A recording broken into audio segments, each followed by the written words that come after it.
Hola, buenos días desde La Habana, soy Joanny Sánchez y estoy aquí en este miércoles, el mismo centro de la semana, abriendo de par en par la ventana 14 para asomarme junto a ustedes a los temas y las noticias más importantes de este 17 de julio de 2019 aquí en Cuba. Hoy comenzaré comentando la versión oficial sobre los cortes eléctricos o apagones que hemos sufrido en los últimos días en Cuba. Por otro lado, la prensa independiente vive momentos difíciles en esta isla y ya le contaré los detalles.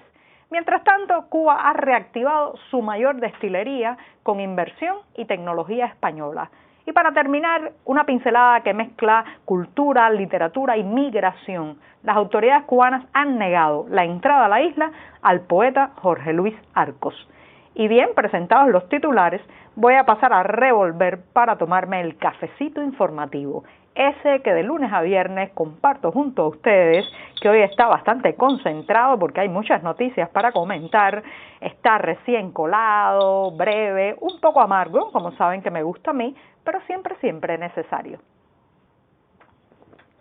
Después de este primer sorbito del día, les recuerdo que pueden ampliar todas estas noticias en las páginas del diario digital 14 y medio que hacemos desde aquí, desde dentro de Cuba. También recordarle a nuestros lectores residentes en territorio nacional que lamentablemente tendrán que usar proxies anónimos o servicios de VPN para saltarse la censura contra nuestro sitio en los servidores nacionales. Advertido esto, voy a pasar al primer tema que ya les adelantaba, tiene que ver con una versión oficial, con la explicación que ha dado el oficialismo cubano sobre esa secuencia de cortes eléctricos o apagones que hemos sufrido a lo largo de todo el país y que ha generado mucho malestar y muchas quejas en la población cubana. Recuerden que hace unos días comentaba en esta ventana 14 que a través de la red social Twitter y con la etiqueta Reporto Apagón Cuba, todo junto y sin acento, decenas y decenas de usuarios habían denunciado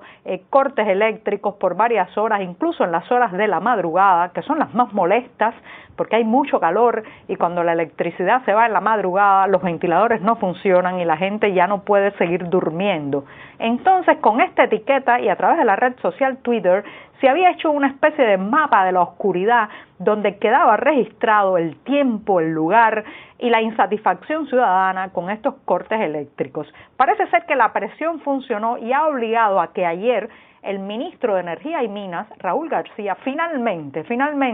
diera la cara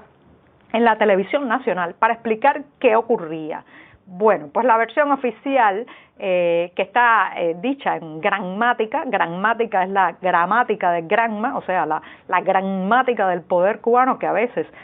parece que dice mucho, pero dice poco y utiliza muchos eufemismos. Esta explicación rodeada de gramática dice algo así como que no hay problemas con el suministro energético, sino que se trata de problemas con las unidades generadoras, las centrales termoeléctricas, algunas de las cuales han sufrido averías. Por ejemplo, la Antonio Guiteras, que es la principal del país, la otra que está ubicada en la zona de Mariel, y también la termoeléctrica de Nuevitas, Camagüey, que coincidieron con que salieron de servicio, dice el ministro, por un mantenimiento planificado. Lo que ocurre con esta versión oficial es que es contradictoria con otra versión oficial que se había dado en junio pasado, cuando una alta funcionaria de la Unión Eléctrica de Cuba se había pavoneado, había alardeado de que a lo largo de este verano no había apagones programados. Le decimos apagones programados a aquellos que previamente se anuncia que van a ocurrir y cuyo objetivo fundamental es ahorrar combustible, evitar un alto consumo de hidrocarburos, y entonces pues lo que ha ocurrido es que sí llegaron los apagones y ahora las autoridades intentan explicar que no se trata de que falte combustible, que combustible hay, lo que se trata de salidas de servicio por mantenimiento planificado. Bueno, si el mantenimiento estaba planificado, ¿por qué no se dijo previamente que podían ocurrir estos cortes, estos apagones a lo largo del país? Han generado mucho malestar y estoy casi segura de que si ese malestar, esa queja, no se hubiera volcado en las redes sociales, no hubiera llegado a través de la etiqueta Reporto Apagón Cuba, muy probablemente ni siquiera hubieran dado la cara para explicarlo. Estamos viviendo otros tiempos, los tiempos en que la ciudadanía ha encontrado un altavoz, en que la gente ya puede contar lo que le ocurre y en que parece ser que los funcionarios al estilo del ministro Raúl García ya no pueden esconderse como antes y ahora tienen que dar una explicación, aunque sea esta pseudo explicación poco creíble, llena de gramática, como les decía hace un rato, pero ya tienen que dar la cara y decir qué ocurre. Pues bien, con esto me voy rápidamente al segundo tema que les anunciaba, tiene que ver con la prensa, el periodismo, sobre todo independiente. Estamos viviendo días complicados en esta isla para la prensa no gubernamental, para la prensa que se hace fuera de las redacciones oficialistas. No es que hayamos tenido momentos mejores, recuerden que vivimos en un país donde las autoridades consideran muchas veces a la información como traición y a la prensa independiente como un contrincante, un enemigo al que hay que erradicar y silenciar. Eso ha hecho que en los últimos años, gracias a las nuevas tecnologías también, esta prensa haya encontrado caminos para la expresión, como puede ser los blogs, los sitios digitales, las redes sociales, que han incomodado y molestado al oficialismo. La Plaza de la Revolución no lidia para nada bien con los periodistas, casi ningún poder en el mundo lidia bien con los periodistas, pero este tiene el agravante que al ser un totalitarismo, pues controla las leyes, controla todos los canales de televisión, todos los periódicos que circulan en el país, controla incluso qué puede decir un funcionario, qué puede decir una fuente, y todo eso crea una sensación bastante opresiva para el ejercicio de la prensa libre. En los últimos días y en las últimas semanas, esto se ha hecho más palpable porque